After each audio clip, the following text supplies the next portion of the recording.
Bienvenidas, bienvenidos a una nueva conferencia del Museo de Bellas Artes de Asturias, que organiza el Museo de Bellas Artes de Asturias, aquí en el aula escalonada, en este caso, del edificio histórico de la Universidad de Oviedo. Queremos agradecer, como siempre hacemos, a la Universidad de Oviedo por habernos cedido durante este tiempo que duran las obras de ampliación, obras que ya han comenzado y que van muy bien. Estamos muy contentos, muy ilusionados.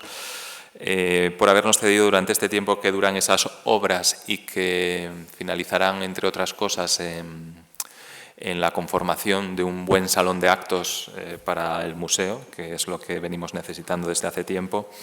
Pues agradecer a la universidad el que nos ceda siempre tan generosamente sus espacios. Esta institución a la que nos sentimos tan vinculados, muchos de los que estamos aquí, por la que hemos pasado, incluso dado clase, y en la que estamos ahora mismo. Bien, la conferencia que hemos programado hoy está relacionada con la exposición que hemos inaugurado a finales del mes de septiembre, creo que el día 26 de septiembre, en el Museo de Bellas Artes de Asturias, en su patio del Palacio de Velarde y salas de exposiciones perimetrales de ese patio, la exposición dedicada a Eduardo Chillida.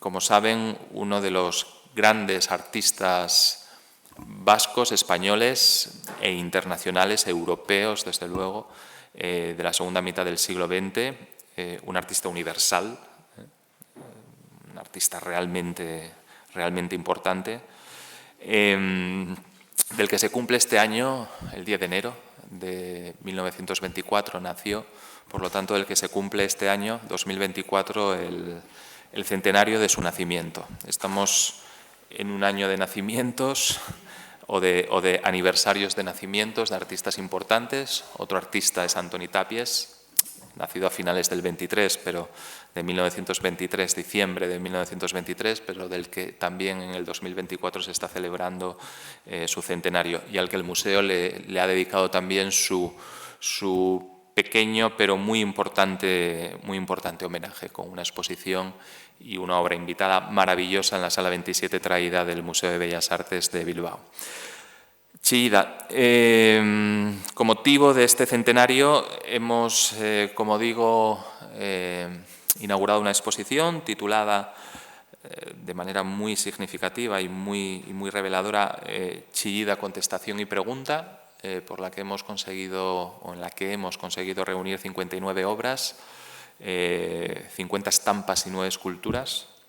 Las esculturas, esas 9 esculturas procedentes de diferentes colecciones, junto con las estampas. Queremos agradecer al Museo de Bellas Artes de Bilbao, a la Fundación Telefónica, a la Fundación Azcona, a la colección Arango y a otros coleccionistas particulares que han preferido mantenerse en el anonimato, pues su generosidad a la hora de prestar estas 59 obras, esculturas que van de 1955 a 1985, una selección de 9 piezas realmente interesantes, y 50 estampas que radiografían toda una producción central, capital de este maravilloso artista, y que abarcan del año 1959 al año 1998.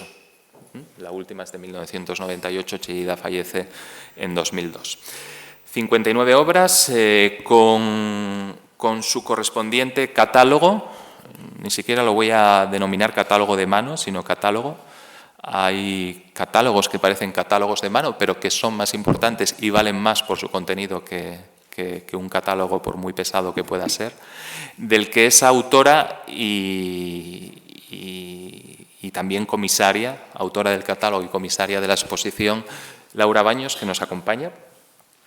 Como he dicho en la presentación de la exposición, una de nuestras conservadoras más activas del museo, que está haciendo un extraordinario trabajo desde que se ha incorporado a la plaza de ayudante de conservación de artes industriales y artes gráficas, y a quien debemos, como digo, el diseño de la exposición y la realización del texto interesantísimo, estos textos río, ¿no?, que hacemos a veces los historiadores del arte, que acompaña buena parte de las imágenes de las obras expuestas.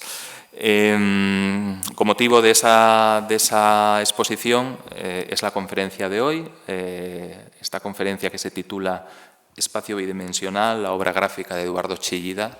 Entiendo que va a ser una conferencia que se va a centrar en la obra gráfica al 100%, y en la que vamos a aprender muchísimas cosas de un escultor, como digo, universal, un escultor con proyectos en nuestro país, evidentemente, pero con proyectos en muchísimos países, en Estados Unidos, en Irán, en Alemania. Siempre decía Chillida que Alemania era su segunda patria.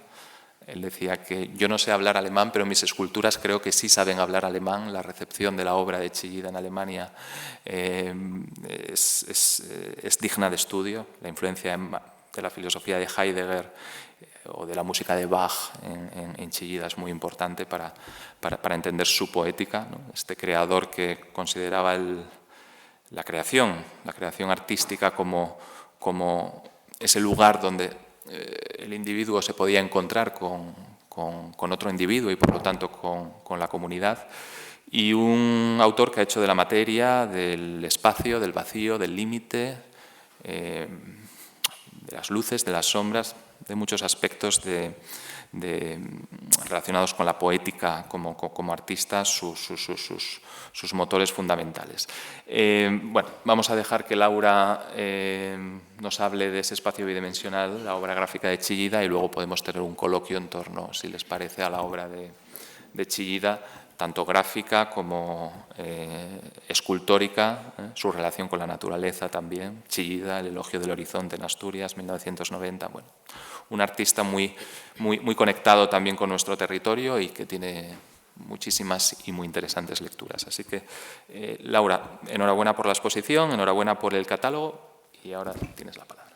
Buenas tardes, muchas gracias por su asistencia. Gracias, Alfonso, por tu presentación. Yo me aprovecho para sumarme personalmente a los agradecimientos que ha detallado el director, a todas las personas implicadas en el proyecto de la exposición y, por supuesto, a prestadores, tanto institucionales como particulares. Bien, pues como ya ha adelantado el director y pueden adivinar por el título de la conferencia, el objetivo de la misma es realizar una aproximación a la obra gráfica de Eduardo Chillida a través de la selección de obras que hemos incorporado en la exposición, pues organizada con esta ocasión, ¿no? del centenario del nacimiento de esta gran figura del siglo XX. La muestra plantea un recorrido por la trayectoria escultórica y gráfica del artista. Ya ha comentado Alfonso también que contamos con un amplio conjunto de obras, por un lado de 9 esculturas que recorren esos puntos más interesantes de su trabajo, de su producción en este campo.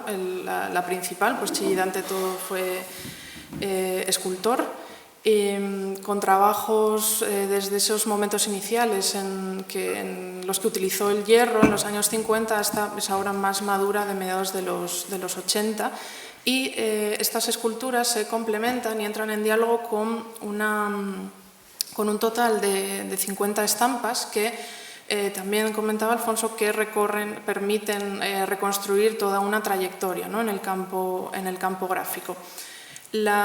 Precisamente la cantidad y calidad de este conjunto nos ha llevado a tomar como hilo conductor de la conferencia toda esta faceta de Chillida como grabador. Aún así, voy a comentar algunas cuestiones sobre las esculturas también, con la intención realmente de mostrar cómo ambas manifestaciones estuvieron en constante relación, ¿no? Cómo las 3 y las 2 dimensiones tenían muchas vinculaciones formales y conceptuales.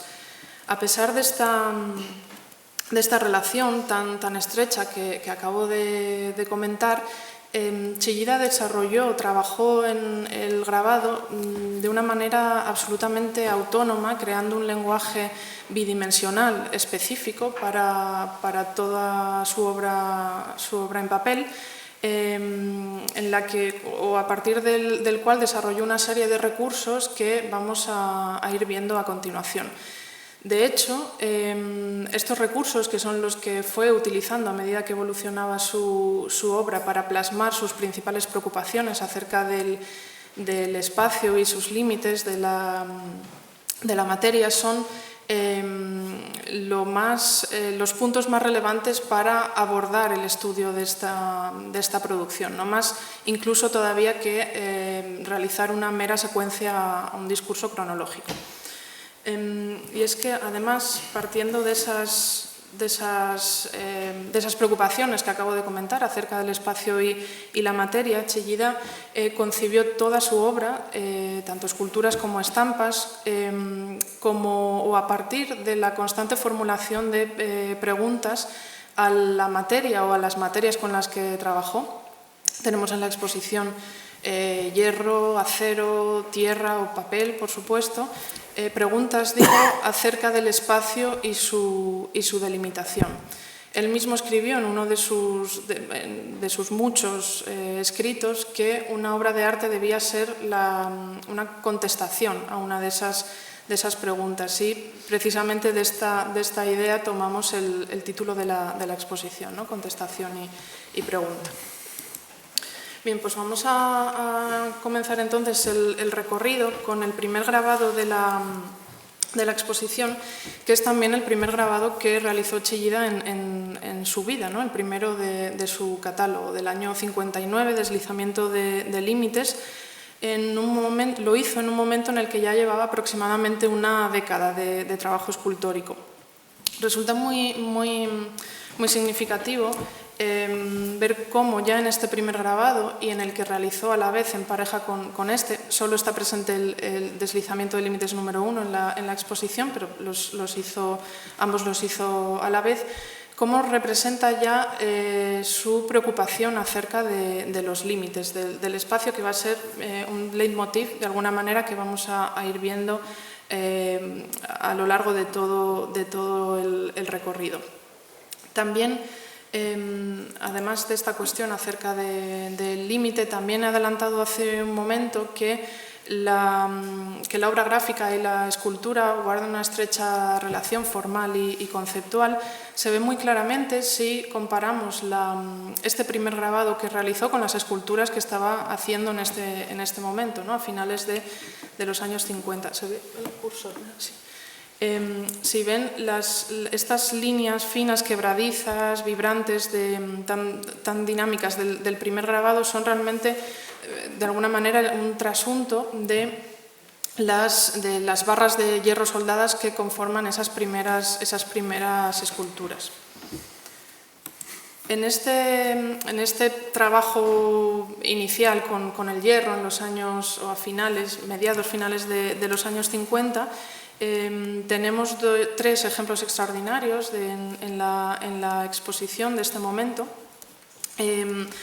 Chillida, es verdad que tuvo una primera fase formativa inicial fundamentalmente trabajando la arcilla, el yeso, la piedra, pero su encuentro con el hierro supuso un punto de inflexión, pues le permitió encontrar su propio lenguaje y pues crear estas esculturas ya plenamente originales, ¿no? Y plenamente propias de su propia poética, con este sentido tan dinámico y expresivo que, sin embargo, es muy distinto a lo que luego acabaría caracterizando su escultura, una escultura esencial, monumental, muy sobria, rotunda, de la que también vamos a ver distintos ejemplos. La primera escultura que decía presente en la exposición y ejemplo de este trabajo con el hierro es Comunicación o Concreción, que tienen en pantalla el año 55, y fue concebida con múltiples puntos de vista y también distintas opciones de colocación. Si ven en las imágenes, puede instalarse en vertical, que es como se encuentra ahora mismo en en el museo, también en horizontal o incluso aquí, si ven en la parte superior, colgada del techo. Esta es una fotografía de la primera vez que se expuso esta pieza, en la primera exposición individual que realizó Chillida en la Galería Maet en el año 56 en París. Sobre esta cuestión de las obras colgadas y la reflexión acerca de la gravedad volveremos también un poco más adelante. Las otras dos obras, ejemplo igualmente de ese trabajo con el hierro forjado, son estos dos yunques de sueños, forman parte de una de las series más relevantes de su trabajo en este momento. Son concretamente las versiones tercera y decimotercera, de un total de 18 que realizó entre los años 57 y 73.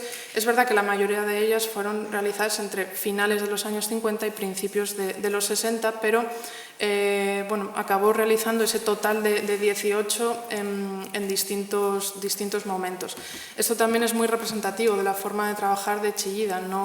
Aunque hablemos de series, no realizaba las obras, esculturas o cualquier otro tipo de obras como una secuencia única, sino que comenzaba algo, se ponía a hacer otra cosa y volvía constantemente sobre ello, incluso con décadas de distancia. En estas esculturas, en los yunques de sueños, Chillida hizo una representación metafórica de la herramienta del yunque del herrero y uniendo así la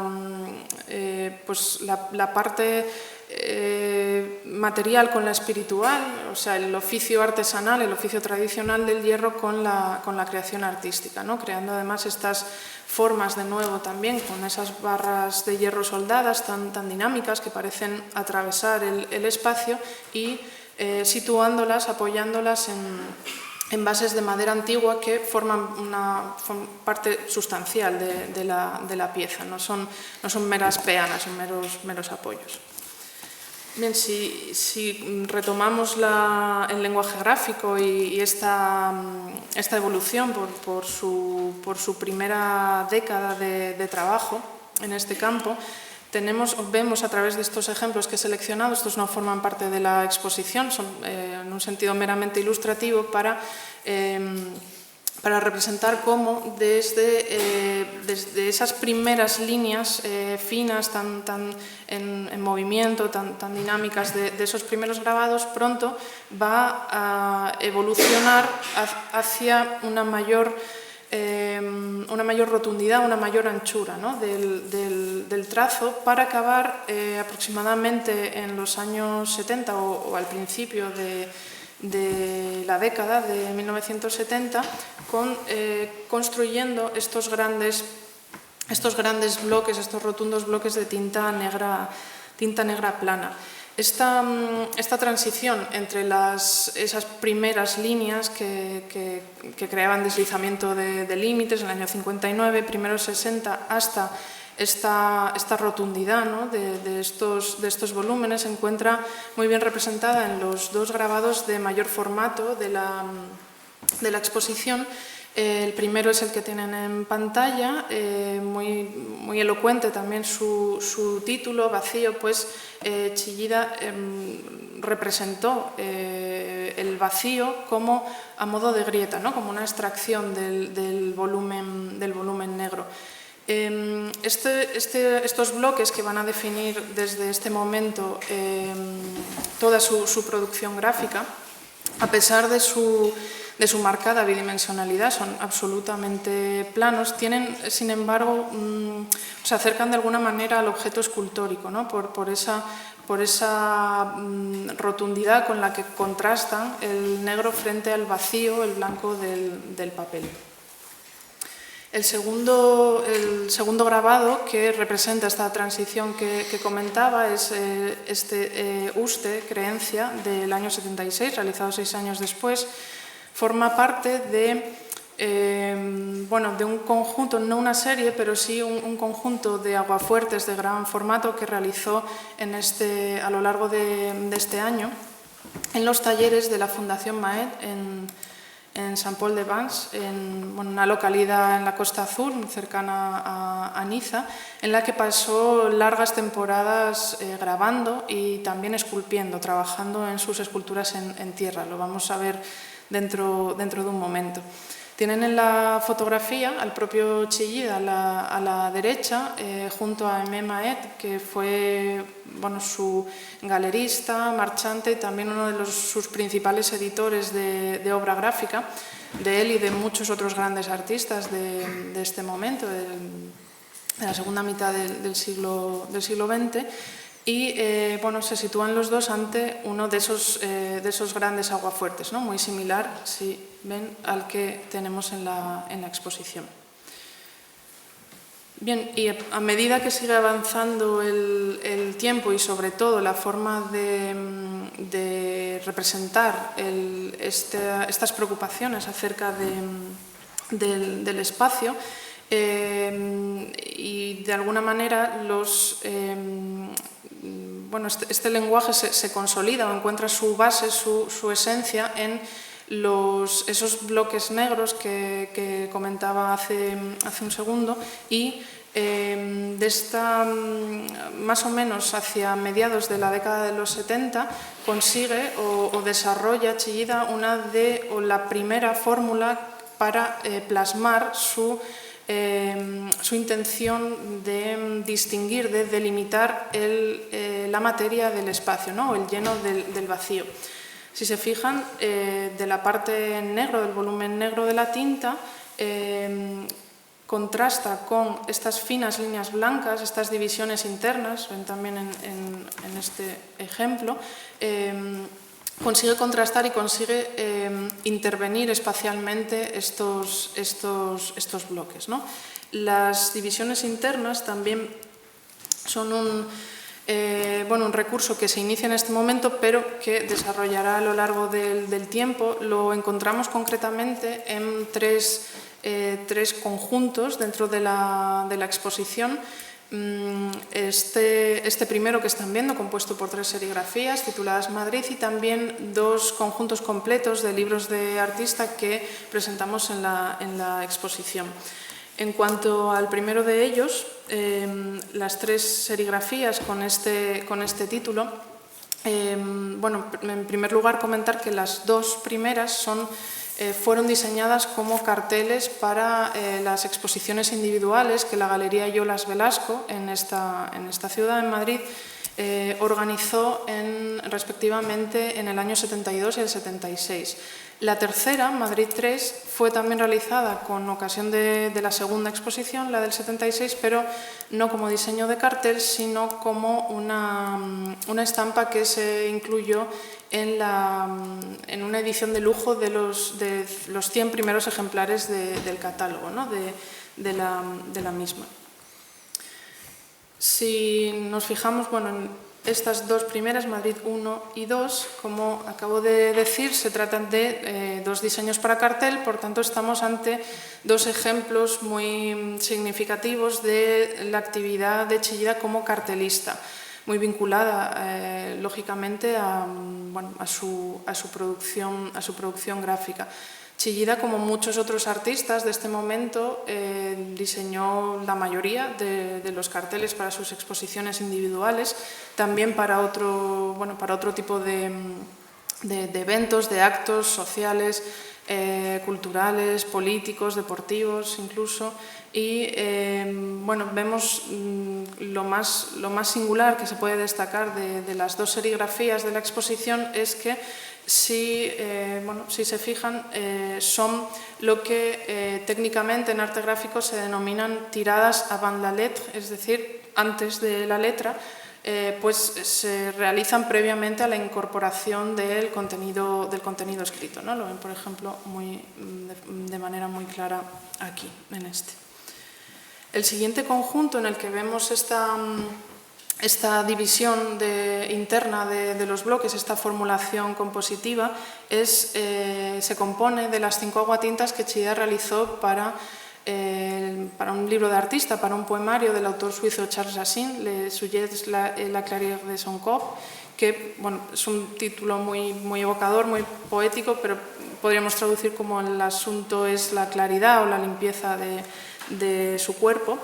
En este conjunto lo que más interesa destacar, además de esas divisiones internas, es una fórmula compositiva que vemos en el mismo y también en el conjunto de las 3 serigrafías de Madrid que acabamos de ver, cómo se desarrolla en paralelo en la escultura o las esculturas que estaba realizando en este momento, a mediados de los años 70, entre las que sobresale, sobre todo por ser enormemente conocida, el peine del viento.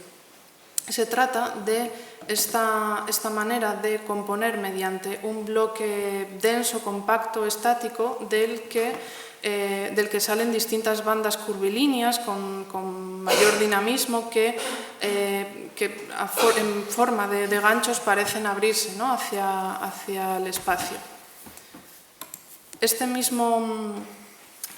misma formulación compositiva, este equilibrio entre el estatismo y el dinamismo, entre la densidad y la liviandad, ¿no?, del peine del viento y de los grabados que estamos viendo, se encuentra igualmente en otro tipo de obras que estaba realizando también en este periodo, que son las estelas de acero, y en concreto o que se encuentra representada en la exposición a través de este estudio de pequeño formato para la obra definitiva, para la estela Salvador Allende, que Chillida realizó un año después de la muerte del expresidente chileno, una consecuencia del golpe militar de Pinochet, de Augusto Pinochet. Si ven aquí, podemos comparar el estudio del Museo de Bellas Artes de Bilbao presente en la exposición con la obra definitiva, hoy en colección particular, es una formulación prácticamente idéntica, y es interesante resaltar, a propósito de la estela de Allende, que se trata de una de esas obras que podemos agrupar dentro de ese amplio conjunto de estelas que Chillida concibió como homenajes a distintas personalidades del arte, la literatura, la cultura, la política, el deporte también, que de algún modo u otro influyeron en el artista, ¿no? Además, estas estelas tienen una gran vinculación, ¿no?, con la cultura vasca, pues para su realización Chillida se inspiró en la morfología y en la carga simbólica, identitaria, cultural de las antiguas estelas funerarias vascas, ¿no?, como la que tienen a la izquierda. El tercero de esos conjuntos que comentaba, de esas divisiones internas de los bloques, esa manera de componer, de representar el espacio en los años 70, lo tenemos lo conforman estas 4 silografías realizadas para otro libro de artista, una edición alemana muy singular de los persas, la tragedia griega de Esquilo, del siglo V a.C. Es interesante recordar, en relación a esta obra, que en el campo de la bibliofilia de esta época y de todo el siglo XX era muy habitual que las editoriales realizasen este tipo de libros a partir de grandes textos clásicos interpretados por grandes artistas contemporáneos, ¿no? Tenemos numerosos ejemplos, quizá pues de los más conocidos pueden ser las Metamorfosis de Ovidio ilustradas por Picasso, o la Divina Comedia ilustrada por Dalí, y después también más recientemente por Miquel Barceló. Y en relación con la cuestión de la bibliofilia, de la ilustración, es interesante comentar que para Chillida, como muchos otros artistas contemporáneos a él, las obras que realizaba para libros, las estampas que creaba, no las concebía como como ilustraciones descriptivas, sino que para él eran obras autónomas en sí mismas que entraban en diálogo con otra obra, la literaria, es decir, en un juego, una conversación entre el creador plástico y el creador literario, ¿no? Jerárquicamente en la misma posición. Esto lo explicó con una frase muy bella, que además, bueno, es en la que utilizó una de sus frecuentes analogías musicales. Decía, yo no ilustro, sino que acompaño con mi cantar. Además, esto nos lleva inevitablemente a otro artista contemporáneo a él, que comentaba Alfonso, Antoni Tàpies, que también, del mismo modo, que además tuvo una actividad como era bibliófilo él mismo, pero tuvo también una gran actividad como creador de estampas para libros, que bueno, decía que sus obras eran la música de fondo, ¿no? para el contenido escrito. Así que bueno, podemos ver esa misma manera de entender la ilustración en este tipo de artistas.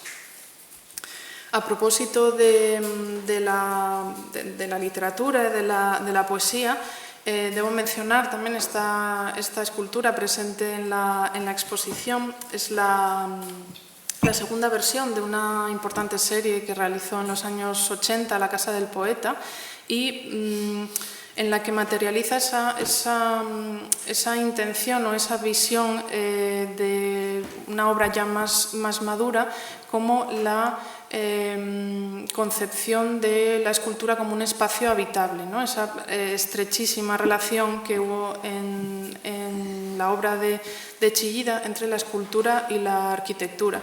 Recordemos que Chillida además empezó los estudios de arquitectura en Madrid. Aguantó, me parece que unos 2 años, y los dejó en el año 47, a pesar de las presiones de su familia, para dedicarse por completo a las artes plásticas. En este profundo sentido arquitectónico de este tipo de esculturas, podemos ver esa intención de transformarlas en casas, en hogares metafóricos del poeta. El poeta entendido no como un poeta determinado, concreto, sino como la personificación del genio creador, ¿no? de la poesía. Sí creó, sin embargo, algunas casas para artistas, para creadores con nombre propio, como las que tienen en las imágenes. Las más relevantes son las que realizó para Bach, Hokusai y Goethe. En ellas, además, trató de evocar de alguna manera la obra, ¿no? de estos creadores, musical, artística o literaria. Fíjense, por ejemplo, en la imagen del medio, la de Hokusai, cómo emuló el movimiento de las olas del mar, ¿no? con la configuración de esa casa. También he incorporado esas 2 versiones que ven en el caso de Goethe, la escultura propiamente dicha en acero y su materialización posterior en monumento de hormigón. Este era el fin último de todas estas casas, de todas estas esculturas, de esas casas metafóricas, la de convertirse pues, en un espacio literalmente habitable a escala humana. Bien, y retomando de nuevo ese diálogo con la obra gráfica, alcanzamos la década de 1980 con esta otra obra de grandes dimensiones, en la que vemos uno de los últimos ejemplos, de los más avanzados, de representación espacial mediante divisiones internas dentro de ese denso bloque negro, divisiones que además, si las comparamos con las que hemos visto previamente, son más contenidas, ¿no? más sobrias, más discretas, por decirlo así. Parecen a modo de surcos, ¿no? como evoca el título de la obra. De nuevo, en ellas y en este momento hallamos un claro paralelismo formal y conceptual también con la escultura que realizaba a principios de los años 80 y realmente estas divisiones internas han de interpretarse de nuevo como la traslación de las incisiones, de esas intervenciones espaciales que estaba realizando en la escultura, en concreto en la escultura en tierra. Chillida había comenzado a trabajar con este material, con la tierra, en el año 73, gracias además a su encuentro y al inicio de su colaboración con dos ceramistas, Joan Artigas hijo y especialmente Hans Spinner, precisamente en los talleres de la Fundación Maet que comentaba antes, en los que pasó esas largas estancias grabando y esculpiendo este tipo de obras. Además, estos ceramistas tienen una influencia muy relevante porque trabajaron con numerosos artistas del momento. Fueron, por ejemplo, especialmente Artigas, el colaborador técnico de Joan Miró en su etapa más avanzada en la realización de cerámicas y, de hecho, Chillida pudo coincidir con Joan Miró en distintas ocasiones precisamente realizando este tipo de esculturas. El encuentro con este material, con la tierra, que además se convirtió enseguida en uno de sus predilectos, y sus condicionantes físicos, su ductilidad y su naturaleza modelable y moldeable, le permitieron a Chillida crear una serie de obras muy rotundas, contundentes, sin aristas, de estética además muy orgánica. Precisamente además estos condicionantes de la tierra le llevaron a desarrollar o le exigieron desarrollar dos métodos fundamentales para representar el espacio, que es, como estamos viendo, siempre su objetivo fundamental al enfrentarse a cualquier tipo de materia. Estos dos métodos, que son por un lado mediante incisiones y por otro con el dibujo, la impresión de estos motivos negros que ven aquí, se encuentran representados respectivamente en las dos esculturas en tierra, las dos lurras que tenemos en la exposición. La primera muestra esa forma de intervenir mediante esos cortes e incisiones, lo vemos en la parte superior. Es además uno de los escasísimos ejemplos que hay de este tipo de lurra, como concebida en forma de plancha vertical, que nos recuerda mucho a esa formulación de las estelas de Nacero de los años 70, y solo había realizado, antes que la que se encuentra en la exposición, solo había realizado una de esta modalidad, ¿no? La tienen aquí en primer plano, y aquí se ve también cómo precisamente Chillida trabajaba en ellas realizando estos cortes. ¿Cuál es el motivo de que realizase tan pocas de este tipo? Bueno, pues realmente que el gran peso de las piezas suponía grandes dificultades técnicas para mantenerlas verticales, ¿no? Entonces optó por realizar o por desarrollar sobre todo su trabajo en tierra según esta otra modalidad de lurra, más compacta, más monolítica, ¿no? En forma de bloque, en la que también, como ven, realizó, por supuesto, distintas incisiones, ¿no? Y cortes para representar el espacio.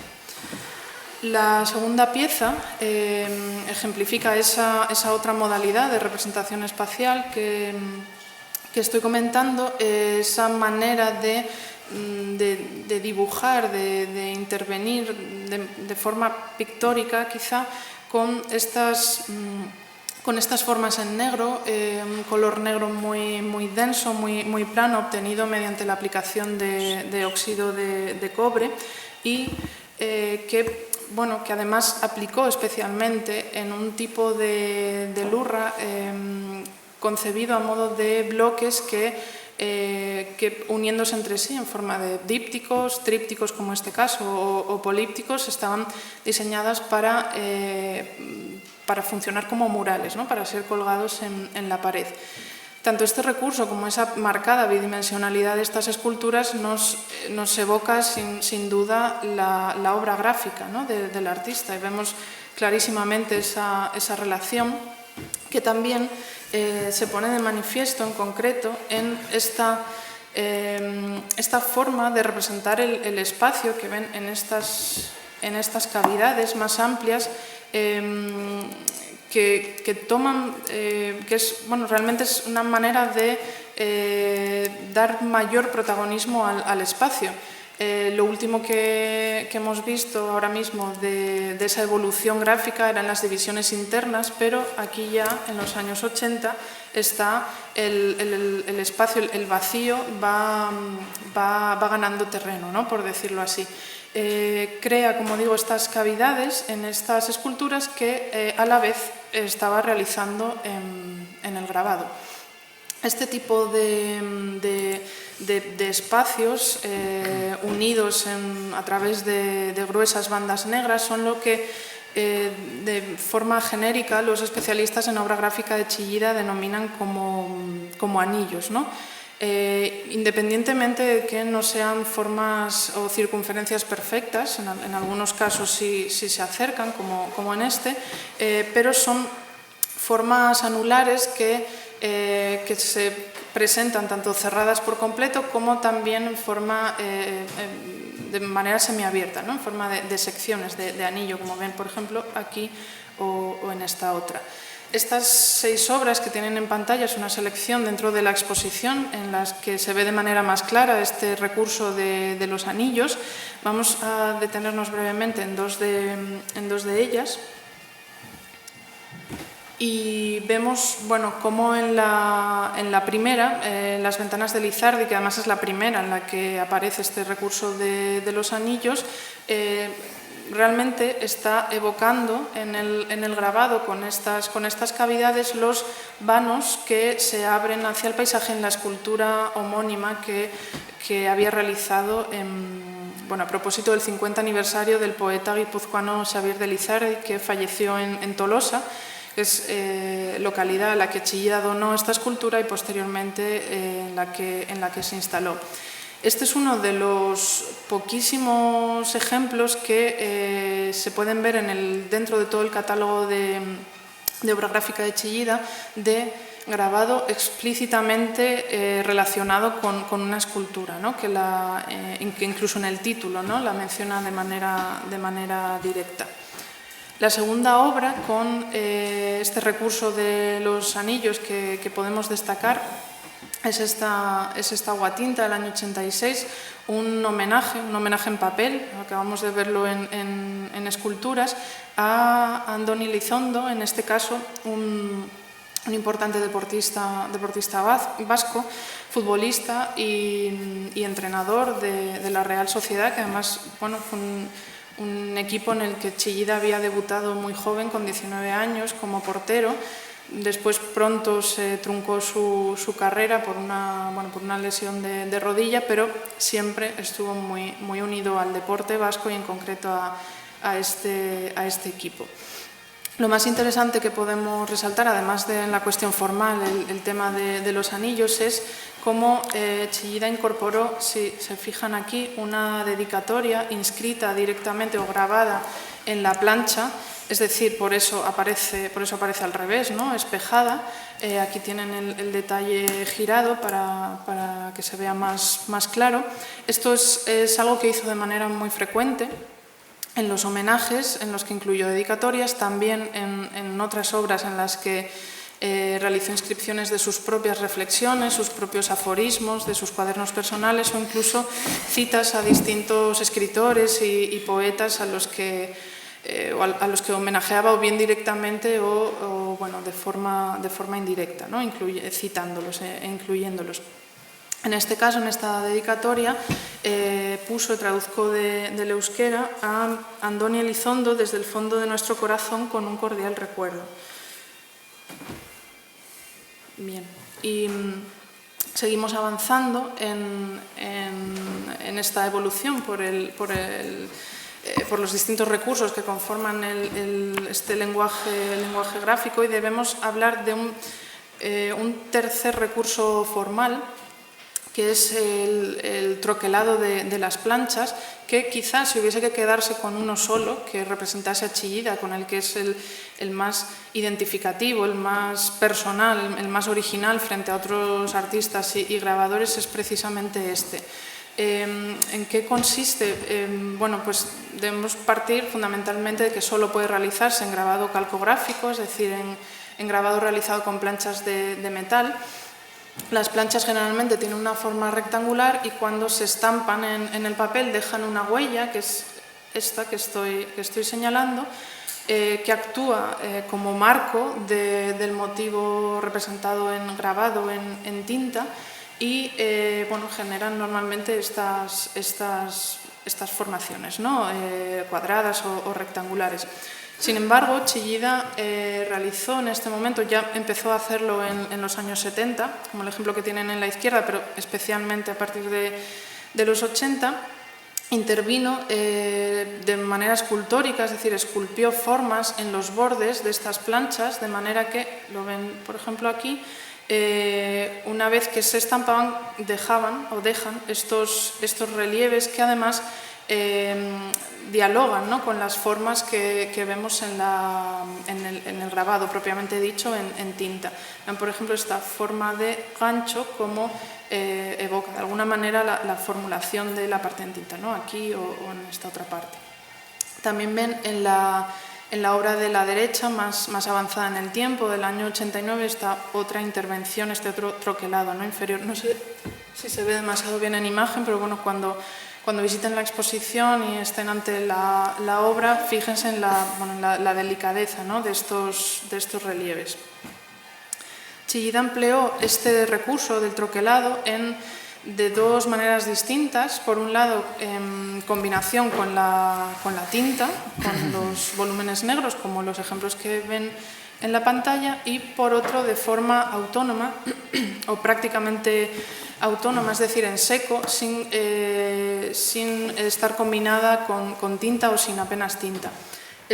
Tenemos un único ejemplo en la exposición de esta modalidad, Argian, que además su título alude a la claridad, a la luminosidad de ese blanco casi absoluto del papel. Y aquí tienen la parte troquelada, ¿no?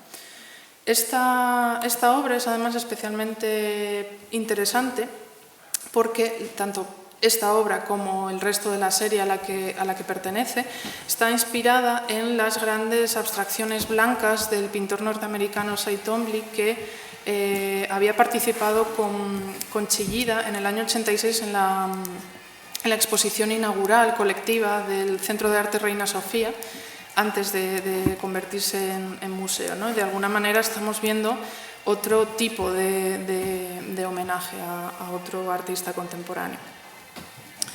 Y continuando de nuevo con ese recorrido por el lenguaje gráfico, tenemos, además de los bloques de tinta negros, el troquelado de las planchas, los anillos que he ido mencionando, un último recurso que debe resaltarse y que apareció de manera más tardía, ¿no?, hacia los años 80 y se desarrolla sobre todo al final de su carrera, que es la creación de estos fondos en forma o mediante textura con la tinta, con distintos goteos, manchas y rayados de tinta, que realmente son una forma más de representar ese límite entre la materia, la parte grabada, y el vacío, ¿no?, del blanco del papel.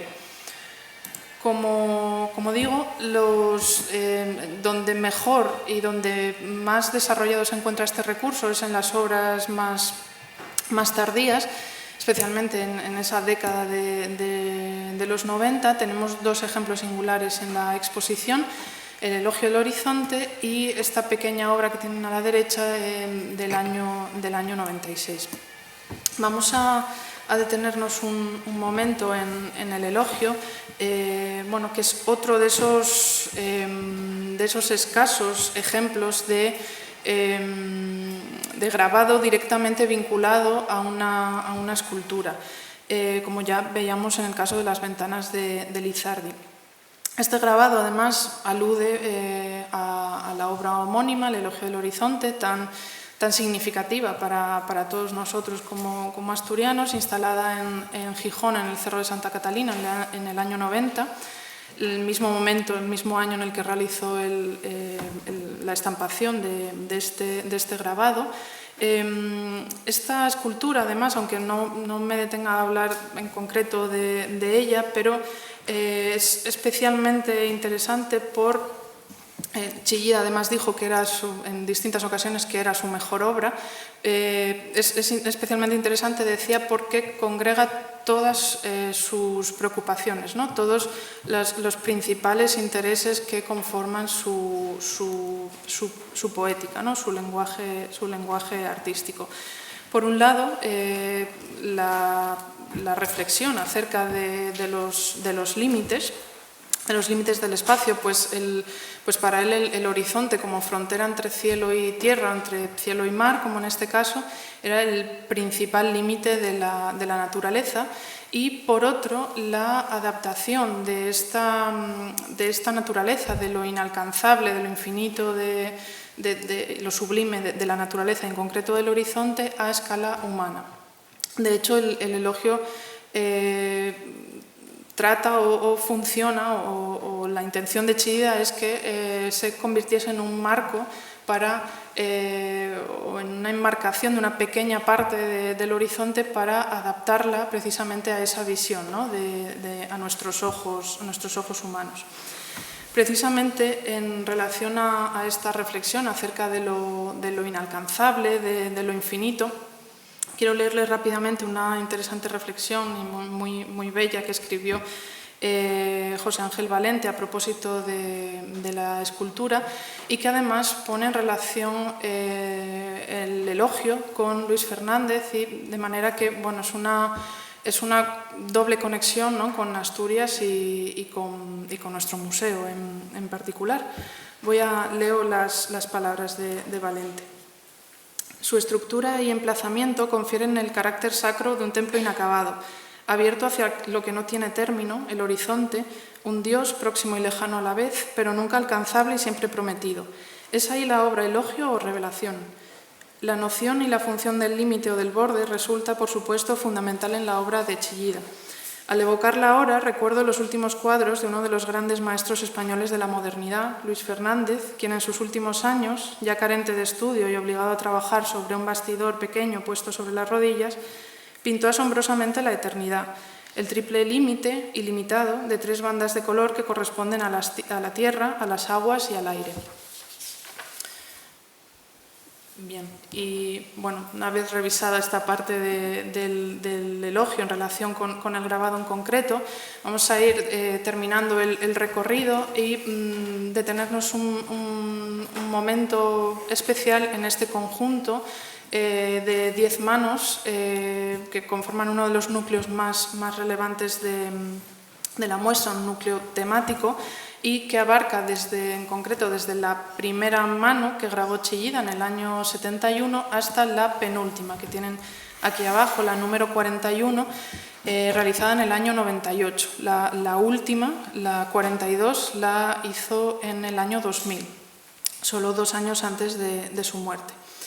Aunque Chillida fue un artista eminentemente abstracto, lo estamos viendo en este recorrido, sí realizó distintas alusiones figurativas al cuerpo humano y especialmente a la naturaleza, como singularmente hasta los años 80, más o menos. A medida que avanzaba en el tiempo, la abstracción, ¿no? era aún más predominante. Tenemos un ejemplo muy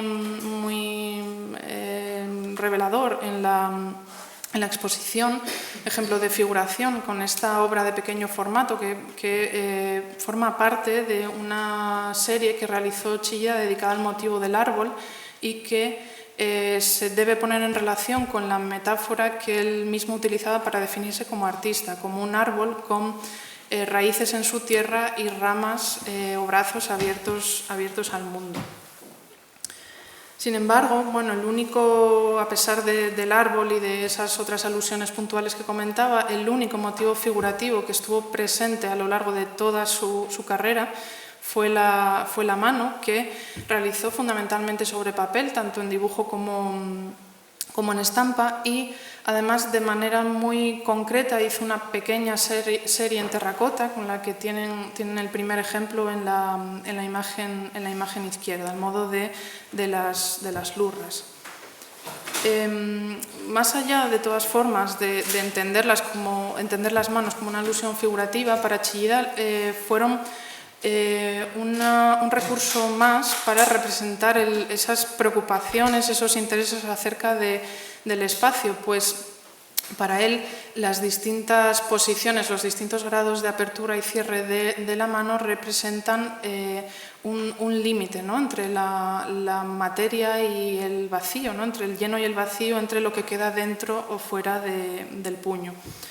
Formalmente, las manos las realizó exclusivamente mediante contornos, de forma muy sintética, rechazando también, como en el resto de su obra gráfica, cualquier intento, cualquier simulación de volumen o de perspectiva y profundidad, aunque realizó o utilizó en algunas de ellas el recurso que comentábamos hace un momento del troquelado de los bordes de las planchas. Lo ven aquí, en esta mano del año 97, que realizó para la edición de la escritura o la vida de Jorge Semprún, y que, bueno, en la que podemos interpretar esta forma de sustituir el propio contorno de la mano con directamente el relieve que deja el troquelado de la plancha, como una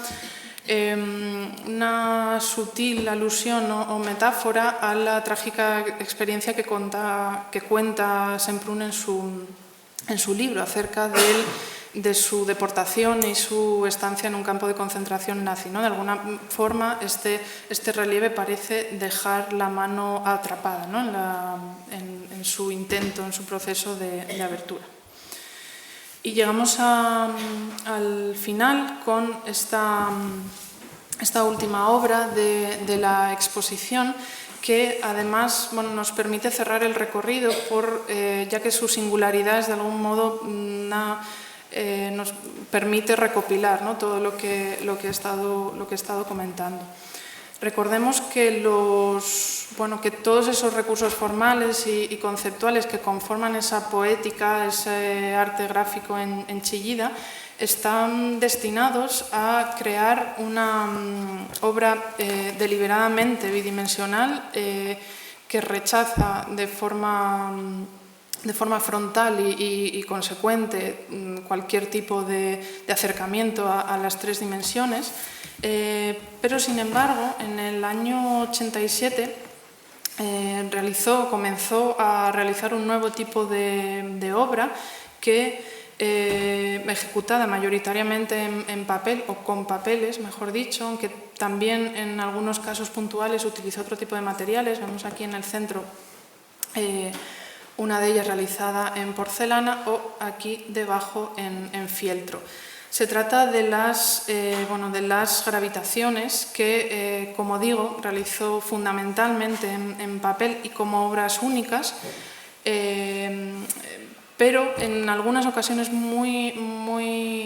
o de forma muy extraordinaria las realizó como ediciones de obra múltiple, es decir, en serigrafía, como es el caso de la obra que tenemos en la exposición París del año 95, que se denomina así porque fue editada con ocasión de una exposición individual que la Galería Lelong organizó en esta ciudad, ¿no? Vemos el mismo caso que veíamos antes en las obras tituladas Madrid, ¿no?, como Chillida titulaba todos estos grabados editados específicamente para exposiciones con el nombre de las ciudades en las que se celebraban.